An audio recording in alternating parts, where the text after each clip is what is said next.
لو قدامك المنيو دي وانت عايز تشتري تيشيرت عشان تروح بيه الجيم، تفتكر هتروح على انهي اختيار؟ ممكن حد يتوقع يلاقيها في المينز فاشن، وحد تاني يتوقع انه هيلاقيها في السبورتس اند اوت دور. نفس الفكره لو بتفكر تجيب معجون سنان مثلا، تتوقع هتلاقيه في الميديسن ولا في الهيلث اند بيوتي.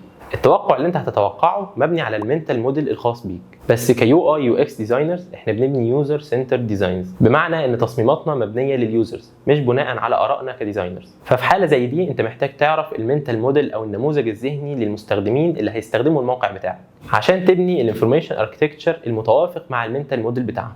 استخراج المنتال موديل من اليوزرز مش حاجه سهله، خصوصا ان في اوقات كتير هيكون اكتر من منتال موديل مش موديل واحد.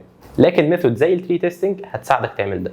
التري تيستنج او الاختبار الشجري هي طريقه بتقدر تختبر بيها النافيجيشن بتاع الويب سايت عشان تقدر تعرف هو مناسب للمنتال موديل بتاع اليوزرز ولا لا. وده بس عن طريق انك هتخلي المشاركين في الاختبار بيحاولوا يوصلوا صفحات معينه في الويب سايت، بس مش من خلال ديزاين الويب سايت، لكن من خلال تسلسل بيعبر عن تقسيمه البيانات والصفحات في الويب سايت بتاعك. اختبارك للبيانات بالطريقه دي هيخليك تعرف لو في مشاكل في الفايندابيلتي او سهوله ايجاد المعلومات بالنسبه للمستخدمين. ومن اسباب مشاكل فايندابيلتي اولا ان اسماء المين او السب كاتيجوريز تبقى مش معبره اصلا عن المحتوى اللي جواه، او ان المحتوى اللي اليوزر بيدور عليه مش موجود في المكان اللي هو متوقع يلاقيه فيه، يعني مش متوافق مع المنتال موديل بتاعه. فتعالى نعرف مع بعض ازاي ممكن نكتشف المشاكل دي باستخدام التري تيست.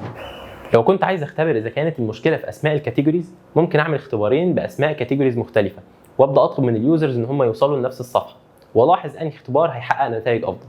لكن لو عايز تختبر المكان الافضل بالنسبه لمحتوى معين، تقدر بنفس الاختبار تحط المحتوى ده في اكتر من كاتيجوري وتبدا تلاحظ انهي كاتيجوري هيكون متوقع اكتر بالنسبه للمستخدمين.